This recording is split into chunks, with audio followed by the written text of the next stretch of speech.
web, and that actually inspired me to make my own video on Juno First. But Nintendo Arcade actually released a video on Juno First.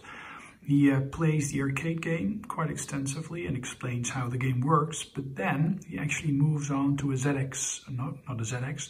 a Vectrex port. It's differently named, but he definitely shows off the Vectrex port quite extensively. So I think it is very much worth checking out his video, and I'll put a link down below in the description. Check out this video on Juno First Arcade and the Vectrex. Very much worth checking out. Okay, so Juno First. I played this over at Wouter's place the other day and I was just totally hooked. So I'm playing this on main. Let's see if I'm any good at it.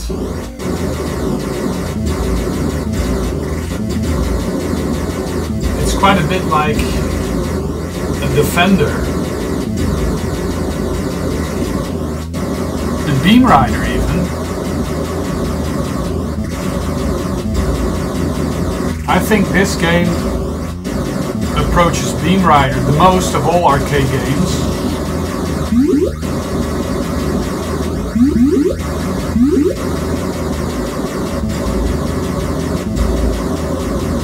You can move up and down. Let's lower the volume just a tad. Now I'm playing this with a 360 controller. Of course, it's best to play this with an arcade joystick. Best is actually on an arcade cab.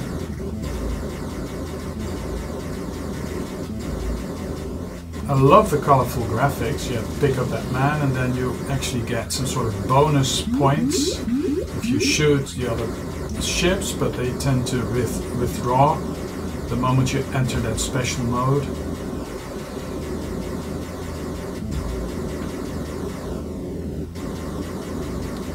But the colors are very reminiscent of a Williams game. It's very Beam Rider-like. The lasers are very reminiscent of Defender. Quite a few of the sound effects are also quite Defender-like.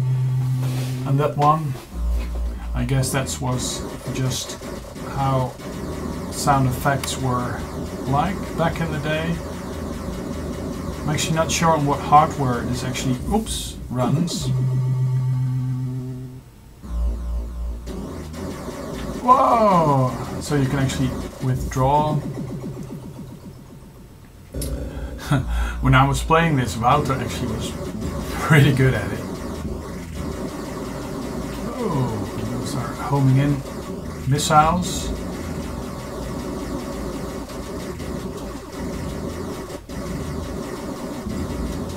You really have to hammer down on the fire button and be ready to evade those homing. I love this game. I mean, I haven't played it much. Actually, the first time I really played this was yesterday. Whoa, holy crap. That's game over. Let's do another run. Oh, wait. I'm just gonna enter a lactobacillus. So it's actually the first time I enter my name in this. Let's see if I play with the keyboard, if that makes any difference. It's more. Oops! Now you can't make the diagonals properly with the cursor keys.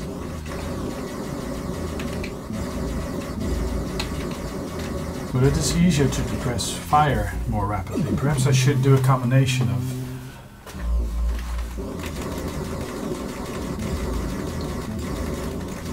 Use the analog stick of the 360 pad to just steer and use the control key to press fire. Let's do it again. Let's see. You also can teleport. That's also a feature that is possible. So you can jump out of the way. It's actually called warp in this game.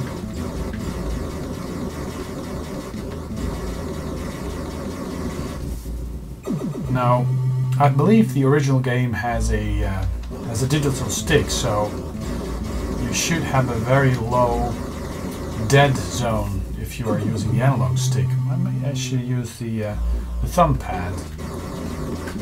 No, it doesn't work with the thumb pad in this one.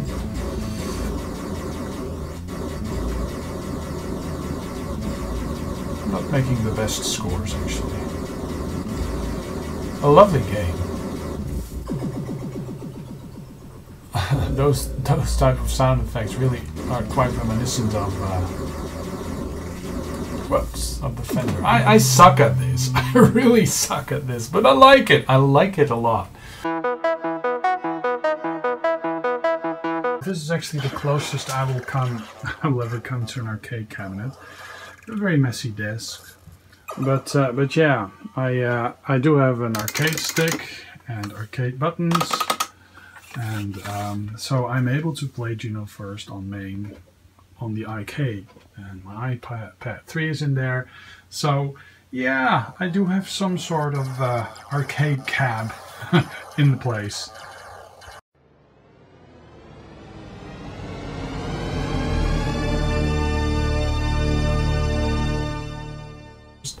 I've been playing the arcade game, really love it, and yeah, there's actually a couple of ports on the home systems as well. I believe on the Commodore 64 and the MSX there's actually ports, and they're not that good actually, because the arcade game is actually yeah, the one to have, the one to play. Although the MSX version, although the C64 NTC version actually is quite playable and is very faithful to the original arcade. The scrolling and the movement of the enemies is a bit jerky, and that actually makes the game less precise and not as fun, because you know it's kind of a hit and miss when you play the game. I might actually show you some of the MSX gameplay as well, but that's really very coarse and not recommended actually. So the arcade version is number one if it boils down to it, and then the C64 version, especially when played on an NTSC machine, because on the PAL machine it's a tad slow. The MSX version, I'd pass it. Let's go check it out. Here's a bit of footage of me playing the original arcade game in a prior video I did, for comparison. Okay, so Juno First on the Commodore 64. This is in NTSC mode, and as you can see, the enemies look very similar, and the laser is red, and the playing field really scrolls very nicely. And but the enemies, they do move because they are using character mode graphics, I guess. Oh, look, and that's the special orb, and then you get the bonus points. So that's actually very, very similar. Whoops, and then you get killed. You get killed quite easily because the movement of the enemy bullets and the movement of the enemy ships is actually quite well, almost character based. So it's jumping 8 by 8 pixels, and which makes it a lot less smooth than the arcade version. Whoops, and I die yet again. I should be able to get somewhere in the, you know, close to the 50s or something. So let's consider this a trial run and see if I will do any better later on.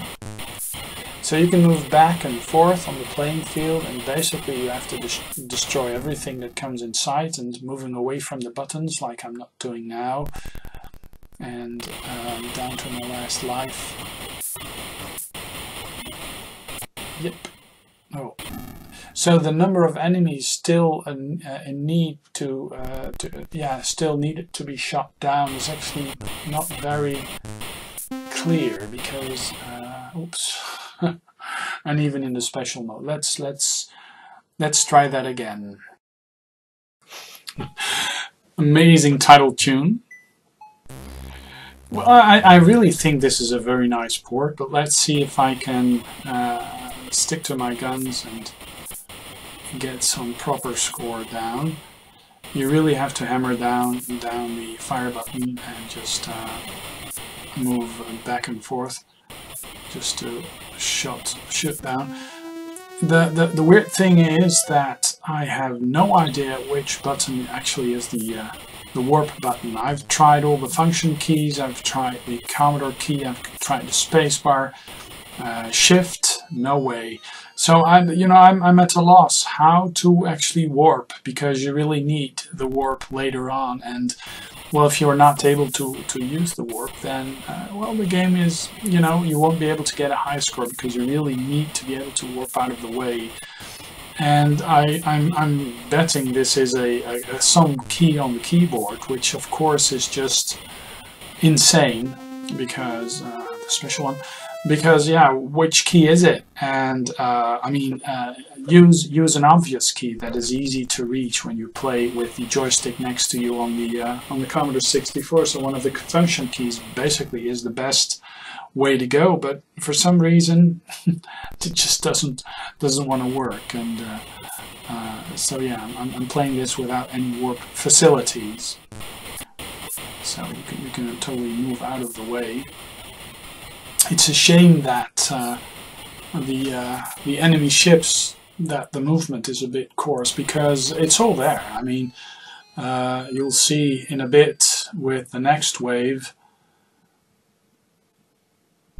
all the attack patterns are there, and they're a bit different, but they're all there, and they must be using character-based graphics, because there aren't enough sprites available on the screen to be able to pull that off. And well, the time that this game was available, multiplexing the sprites wasn't really done. Not really, I guess, so that was not one of the techniques used. But yeah, as you can see, it's quite a good rendition of the third wave, actually. So the sound effects could really have been enhanced a bit more, I guess. But I mean, for back then, I wouldn't have been able to program it. So a great port. I think this is the best port of the arcade game. I really would love to know what today's programmers would actually be able to coax out of the machine, because this actually is a game that would actually be great on the Commodore 64. As you can see, this version really runs well, and one can only imagine what an overhaul like the well, 50,000, still one left to go.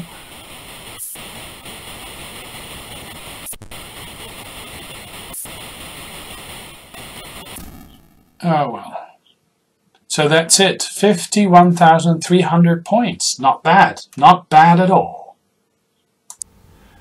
Okay, so here we have a Juno First on the MSX system. Press 1 for player 1 with joystick.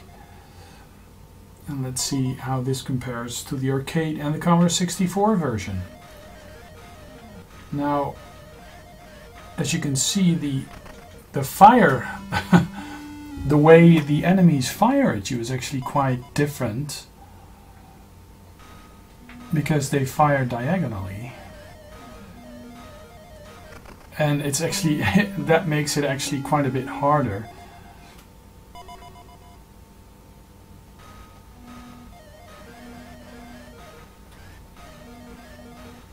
So let's steer clear of those. So I did pick up an orb, but I mean, as you can see, it's fast. I mean, it's really fast, and that's actually quite good. But the gameplay is just too fast, I believe, too Twitch-like. And if you treat it like in a completely different game with completely different reflexes, then you might be able to get somewhere. But this really isn't. It doesn't feel the same. I mean, the Commodore 64 version really feels very similar to the arcade version. And here, I mean, you basically are better off remaining stationary, actually, instead of moving forward. So you play it like a bit of a Galaga clone. Instead of moving forward, you just try to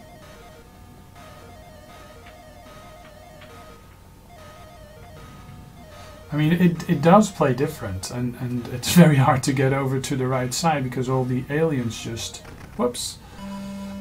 Yeah, it's not as good as the Commodore 64 version. Now I've heard that the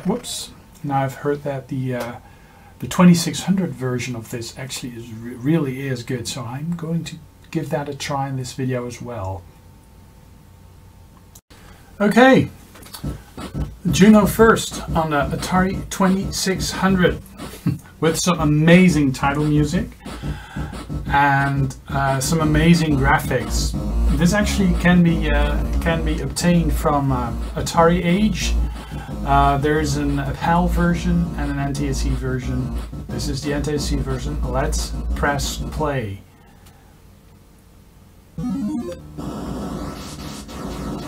So the gameplay feels a lot smoother than the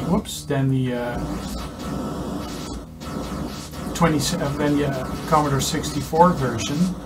It's about as fast as the MSX version. Gosh, this is actually an excellent version of it.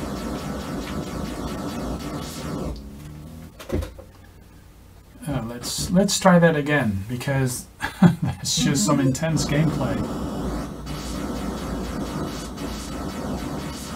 Oh man, it's tough, but it's one of the best looking 2600 games ever. Can't show you much of it because I'm just very bad at it, but I mean, the attack patterns are a bit different from the arcade version.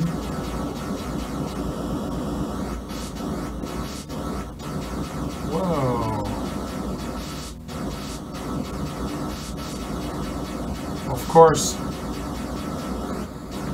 I wonder, that's the special, that's gone. I do wonder if there's any warp.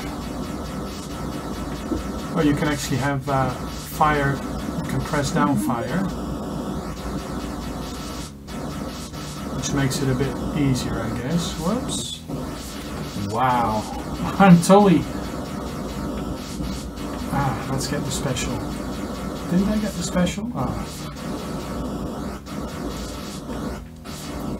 Well, an amazing game. Tough as nails, a lot harder than the Commodore 64 version. But definitely worth checking out. I think the Atari 2600 version is actually the best home port. Yeah, for your information, the Atari 800 port, there's also an Atari 800 port. That's basically exactly the same as the Commodore 64 port. The colors are a bit off, the lasers are purple, and the little aliens are green. The colors are just totally off, but the way the screen is laid out, the way the screen scrolls, the enemies and stuff, it's virtually identical. So no need to actually show that separately, I think. But yeah, the Atari 2600 version, that's the best one.